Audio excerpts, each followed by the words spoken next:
Assalamualaikum, apa khabar semua? Terima kasih kerana sudi singgah ke channel saya. Saya harap anda semua sentiasa berada dalam keadaan sihat dan berbahagia selalu, insya-Allah. Dalam video kali ini macam biasalah ada dua segmen. Segmen singgah seram dan juga segmen pelik dan aneh. Dalam segmen singgah seram kali ini, saya nak ceritakan pengalaman seram yang dialami oleh seorang guru, seorang cikgu. Dalam segmen pelik dan aneh pula, saya nak ceritakan tentang seorang wanita di negara Maghribi. Wanita ni, dia mengandung selama 46 tahun. Tanpa membuang masa, jom kita teruskan dengan kisah yang pertama.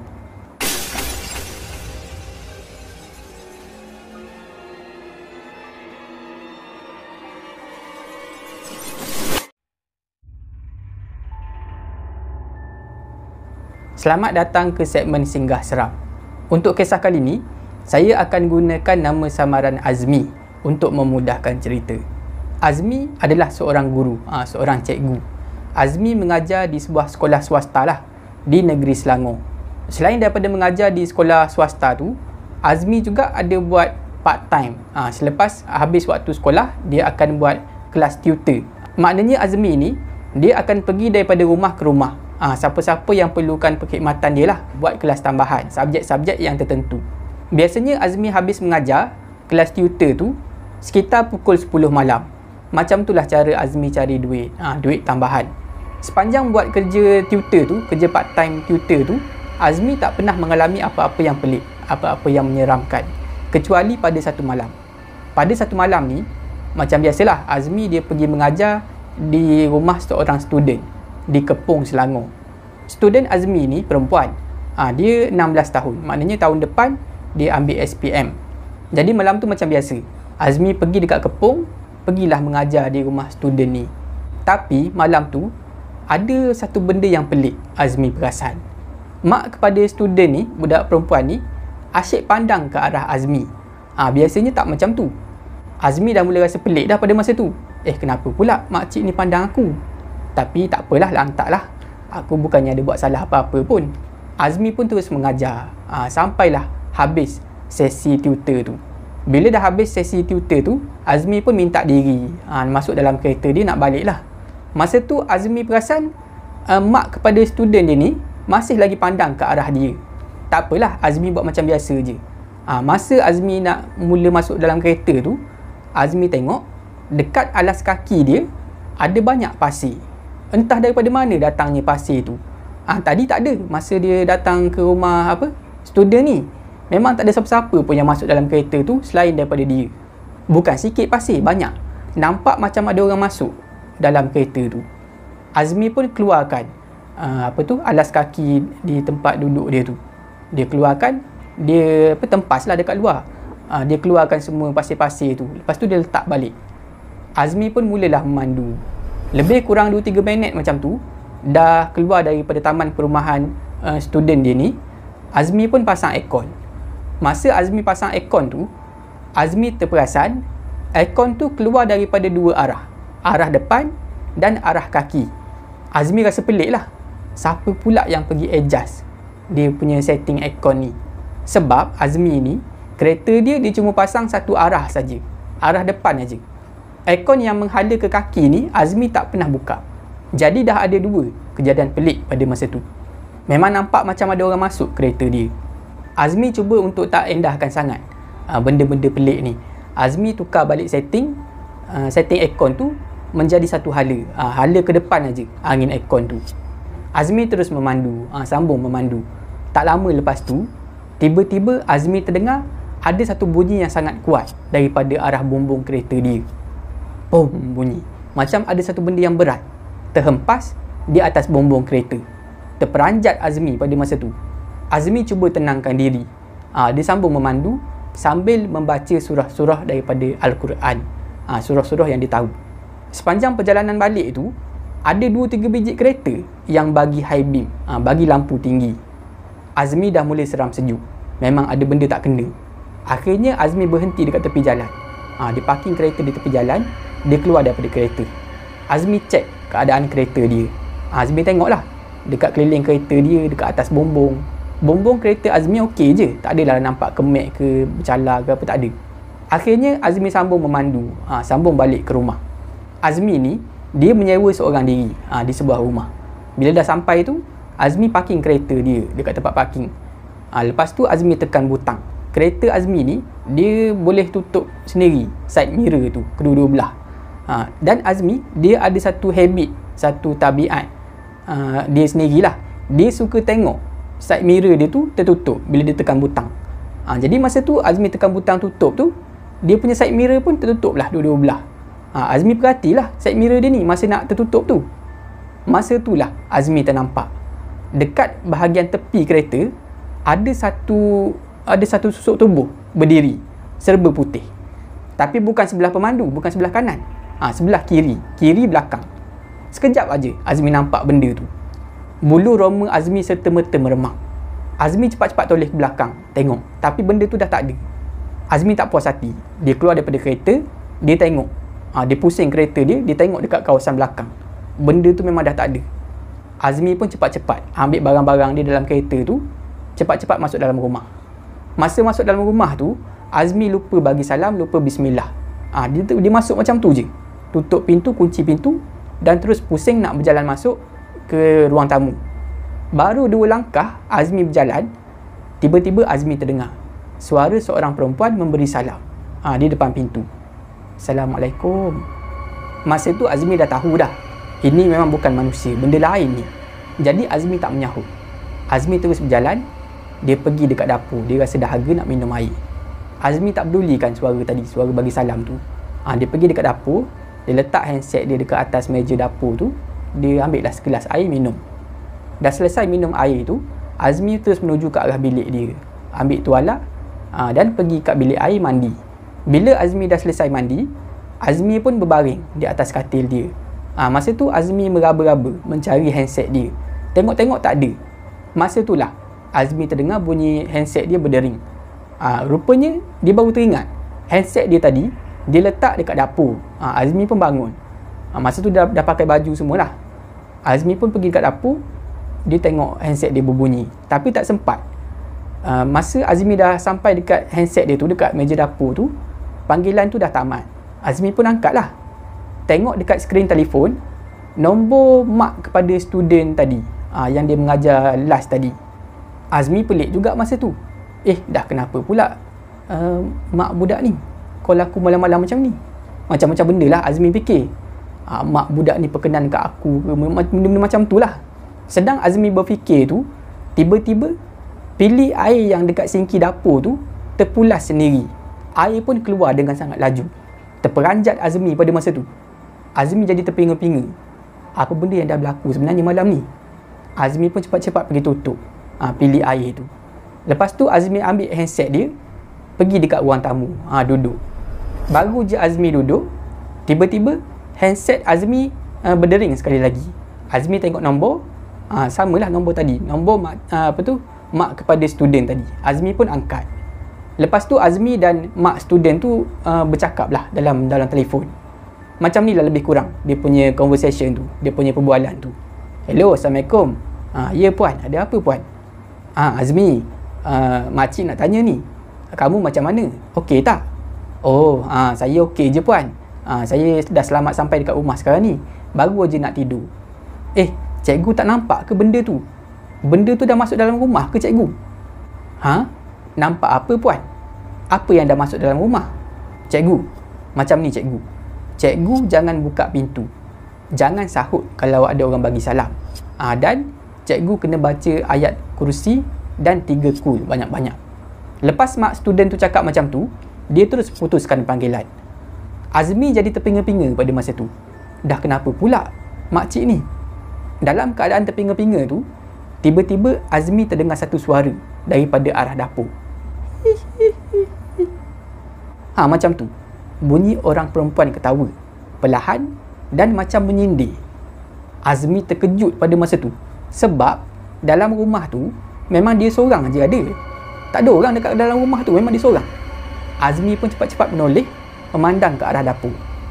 Masa itulah Azmi ternampak di sebalik tirai dapur tu berdiri satu lembaga yang menyerupai seorang perempuan. Tercegat berdiri dekat situ. Memang jelaslah nampak. Azmi apa lagi? Dia ambil handset dia, ambil beg duit dia, ambil kunci kereta, terus keluar daripada rumah. Bila Azmi dah berada dekat luar rumah, Azmi call sekali lagi mak kepada student tadi. Azmi tanya mak student tu, "Hello puan, puan sebenarnya apa benda yang dah berlaku ni? Macam mana puan tahu ada benda dalam rumah saya?" Lepas tu mak student tu cakap, "Macam ni lah cikgu, cikgu datang balik dekat rumah kami ni, kita cerita dekat sini lah." Cikgu Azmi pun memandu kereta dia, masuk dalam kereta dia, mula memandu menuju ke arah Kepong, ke rumah student tadi. Sepanjang perjalanan nak menuju ke Kepong tu, Azmi terasa perjalanan menjadi panjang, lebih panjang daripada biasa. Rasa macam jauh sangat. Dan sepanjang perjalanan tu, Azmi diganggu. Lampu kereta Azmi sekejap hidup, sekejap mati. Samalah dengan lampu dashboard. Sekejap menyala, sekejap padam. Dan daripada arah bumbung kereta, jangan cakap lah, macam-macam bunyi. Bunyi macam benda berat terhempas lah, bunyi macam cakaran lah, macam-macam bunyi. Tapi Cikgu Azmi kuatkan semangat. Dia terus memandu menuju ke arah rumah student dia di Kepong tu. Bila Cikgu Azmi dah sampai, Cikgu Azmi tengok keadaan dekat rumah student dia ni terang benderang. Dan memang betul, diorang sedang menunggu kehadiran Cikgu Azmi. Cikgu Azmi pun parking kereta, bagi salam masuk dalam rumah. Cikgu Azmi disambut oleh mak dan juga ayah student tadi. Dan pada masa tu semua ada. Student tadi, student perempuan tu, adik-adik dia semua ada. Bila Cikgu Azmi dah masuk, diorang pun jemput lah Cikgu Azmi duduk.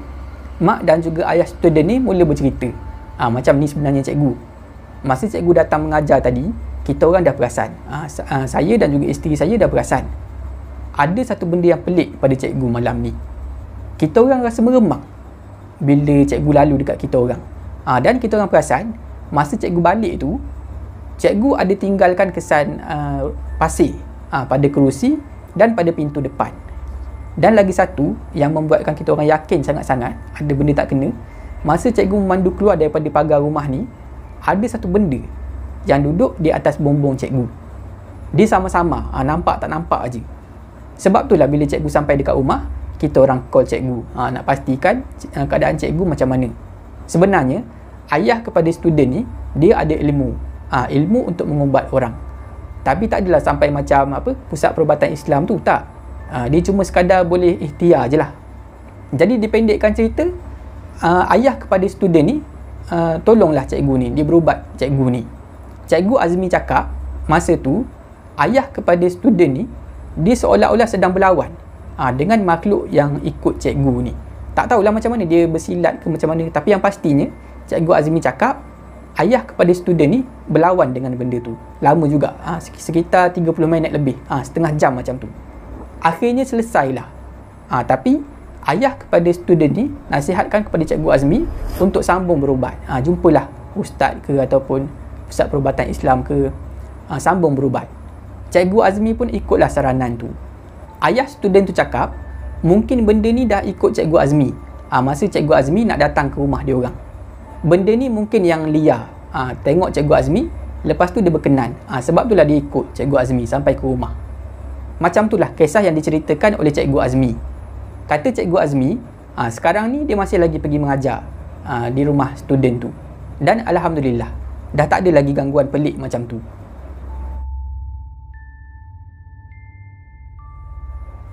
Selamat datang ke segmen pelik dan aneh. Dalam segmen pelik dan aneh kali ni, saya nak ceritakan tentang seorang wanita daripada negara Maghribi. Perkara ni berlaku pada tahun 2001 di Rabat, iaitu ibu kota Maghribi. Ada seorang wanita yang bernama Zahra Abu Talib. Zahra Abu Talib ni mengalami sakit perut yang sangat kritikal. Kalau nak tahu punca Zahra ni sakit perut, kena tengok balik 46 tahun yang lalu. Zahra Abu Talib mengandung kali pertama pada usia 26 tahun. Masa tu Zahra dah sampai bulan. Dah dijadualkan untuk bersalin. Dan doktor jadualkan Zahra ni untuk menjalani pembedahan caesarean, beranak cara caesar, di sebuah hospital tempatan lah. Tapi Zahra ni sebelum dia masuk dalam dewan bersalin tu, dia pernah tengok ada seorang wanita yang bersalin menggunakan teknik yang sama, pembedahan caesarean. Dan wanita tu meninggal dunia. Sebelum dia meninggal tu nampak sangat-sangat menderita lah, sangat-sangat sakit. Jadi sebab itulah Zahra ni ketakutan. Akhirnya disebabkan rasa takut tu, dia larikan diri, balik semula ke rumah. Dia tahan aja rasa sakit nak bersalin tu. Tapi yang peliknya, Zahra dia tak mengalami keguguran. Bayi dia masih lagi berada dalam perut. Dan beberapa hari lepas tu, rasa sakit nak bersalin dia tu reda macam tu je. Hilang rasa sakit tu. Setelah 46 tahun, barulah sakit perut dia tu datang semula. Bila Zahra dah sakit tu, dia pergilah ke hospital. Keluarga dia bawa pergi ke hospital. Bila dah sampai kat hospital, diorang pun buatlah ultrasound. Dia check apa yang ada dalam perut tu. Doktor tengok ada satu objek yang besar dalam perut Zahra. Objek tu sangat sukar untuk dikenal pasti. Pada awalnya, doktor syak benda yang besar dalam perut Zahra ni adalah sejenis ketumbuhan. Ketumbuhan rahim. Tapi doktor tu tak puas hati. Dia suruh Zahra pergi buat pemeriksaan MRI pula. Lepas buat pemeriksaan MRI, barulah doktor tu dapat tahu benda yang ada dalam perut Zahra ni sebenarnya adalah bayi. Bayi yang dah mengeras sebab tak dilahirkan. Bila dah jadi macam tu, doktor dan penyelidik mula buat kajian. Akhirnya, diorang buat kesimpulan yang Zahra ni sebenarnya dah melalui ectopic pregnancy. Maknanya, bayi yang baru nak jadi tu, dia tersemai di luar rahim. Bayi tu melekat pada fallopian tube. Tak sampai dekat rahim. Bila bayi tu melekat dekat situ, dia membesar dekat situ, dekat fallopian tube. Akhirnya fallopian tube ni pecah. Sebab bayi tu makin membesar. Tapi bila bayi tu dah hampir matang, bayi tu bergerak, beralih tempat ke rongga abdomen. Akhirnya doktor buat keputusan untuk bedah Zahra ni, nak keluarkan janin yang dah mengeras tu. Selepas melalui pembedahan selama 4 jam, doktor akhirnya berjaya mengeluarkan janin yang mengeras tu daripada perut Zahra. Bayi tu mempunyai berat 3.17 kilo, 3 kilo lebih, dan mempunyai panjang 16.5 inci. Jadi sebenarnya apa yang dah berlaku kepada Zahra ni, janin yang berada dalam perut dia tu dianggap sebagai satu objek asing. Sebab janin tu tak berada dalam rahim. Sebab itulah tubuh badan Zahra mengaktifkan imunisasi terhadap janin tu. Daripada situlah ada satu lapisan pelindung yang keras yang membalut janin tadi. Sebab itulah janin tu menjadi keras macam batu. Sebab kalau tak ada lapisan yang keras tu, organ dalaman Zahra mungkin akan terjejas dengan jangkitan daripada janin tu. Janin tu dah mati kan.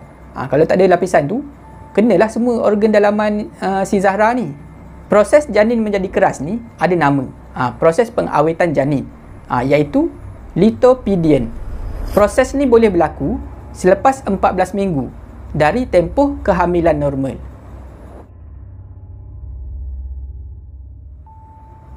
Setakat itu saja video saya pada kali ini. Saya harap anda semua terhibur. Jika anda suka dengan video ni, jangan lupa like, share dan komen video ni. Jangan lupa subscribe dan tekan butang loceng untuk dapatkan notifikasi video saya yang seterusnya. Bagi anda yang nak berkongsi kisah seram, boleh hantar ke alamat email yang tertera dekat bawah. Janganlah takut kepada makhluk, tetapi takutlah kepada pencipta sekalian makhluk. Semoga kita bertemu lagi di video saya yang seterusnya. InsyaAllah. Assalamualaikum.